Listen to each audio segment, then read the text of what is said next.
বর্তমান বিশ্বের জলবায়ু পরিবর্তনের প্রেক্ষাপটে পাটের উপর গুরুত্ব অনেক।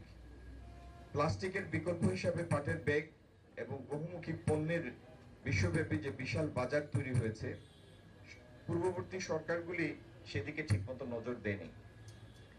পাটকে পরিবেশ বান্ধব সবুজ পণ্য হিসাবে ব্র্যান্ডিং করা, যাতে এটি ইউরোপ আমেরিকার বাজারে উচ্চ মূল্যে বিক্রি হয়, সেটি আমাদের বর্তমান প্রধানমন্ত্রীর নির্দেশনায় সেই লক্ষ্যে আমরা কাজ করছি।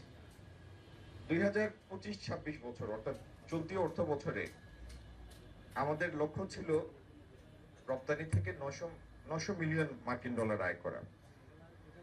জুলাই 25 হতে জানুয়ারি 26 পর্যন্ত এই খাতে আয় হয়েছে 490 মিলিয়ন মার্কিন ডলার, যা গত বছরের একই সময়ের তুলনায় 12% বেশি। আশা করি আমরা বছরের বাকি সময়ে আমাদের কাঙ্ক্ষিত লক্ষ্য অর্জনে অনেকখানি এগিয়ে যাব। কাঁচা পাট উৎপাদনে বাংলাদেশ প্রথম, এটা তো আমরা জানি ছোটবেলা থেকেই, এবং পাট রপ্তানিতেও বাংলাদেশ প্রথম। বাংলাদেশের প্রথম মহিলা প্রধানমন্ত্রী বেগম খালেদা জিয়া পাটের বহুমুখী ব্যবহারের উপর জোর দিয়েছিলেন। বিশেষ করে পলিথিনের বিকল্প হিসাবে পাটের ব্যাগ ব্যবহার উৎসাহিত করা এবং আন্তর্জাতিক বাজারে পাটের নতুন নতুন পণ্য রপ্তানি করার মাধ্যমে কৃষকদের ন্যায্য মূল্য নিশ্চিত করার কথা তিনি প্রায় বলতেন।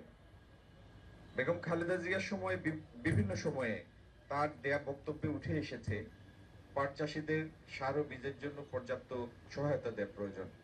তিনি মনে করতেন পাটের ন্যায্য দর না পেলে কৃষকরা পাট চাষে বিমুখ হয়ে পড়বে, যা সামগ্রিক অর্থনীতিতে একটি নেতিবাচক প্রভাব ফেলবে। পাট আমাদের সোনালী আঁশ, আমাদের ঐতিহ্য এবং আমাদের সম্ভাবনার প্রতীক।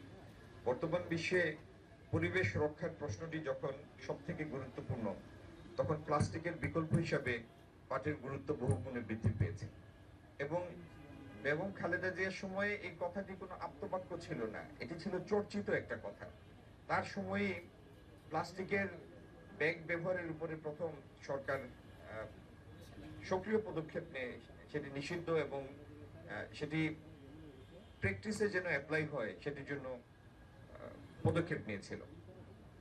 বিশ্ববাজারে পরিবেশ বান্ধব ও বায়োডিগ্রেডেবল পণ্যের চাহিদা দ্রুত বাড়ছে, যা বাংলাদেশের জন্য একটি সুবর্ণ সুযোগ সৃষ্টি করেছে। পাট থেকে তৈরি বহুমুখী পণ্য, bag, jute fabric, carpet, geo textile, automobile composite, decorative item এবং ফ্যাশন পণ্য আন্তর্জাতিক বাজারে ব্যাপক সম্ভাবনার দ্বার উন্মুক্ত করেছে। তবে এই সম্ভাবনাকে পূর্ণাঙ্গভাবে কাজে লাগাতে হলে আমাদের কিছু পথ পাড়ি দিতে হবে। পাট চাষে আধুনিক প্রযুক্তির সীমিত ব্যবহার, উন্নত মানের বীজের অভাব, উৎপাদন ব্যয় বৃদ্ধি, কৃষকের ন্যায্য মূল্য প্রাপ্তির সমস্যা এবং বাজারজাতকরণ ব্যবস্থার দুর্বলতা আমাদের অগ্রগতিকে ব্যাহত করছে। পাশাপাশি আন্তর্জাতিক বাজারে প্রতিযোগিতায় টিকে থাকতে হলে আমাদের পণ্যের গুণগত মান, ডিজাইন ও ব্র্যান্ডিং আরো উন্নত করতে হবে। এই প্রসঙ্গে দুটা কথা আমি যোগ করতে চাই। একটা হচ্ছে,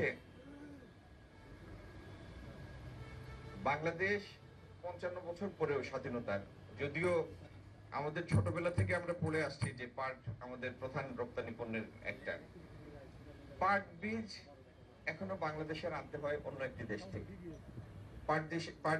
পাট বীজে আমাদের সম্পূর্ণ তো দূরের কথা, প্রায় পুরোটাই আসে দেশের বাইরে থেকে।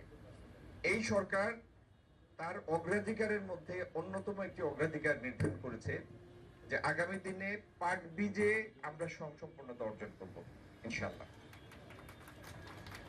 এবং পাট বীজ গবেষণায় উৎপাদনশীলতা বৃদ্ধিতে আমরা গবেষণাতেও অর্থ এবং শ্রম ব্যয় করব। আগামী দিনে সেটার প্রতিফলনও ইনশাআল্লাহ আপনারা দেখবেন।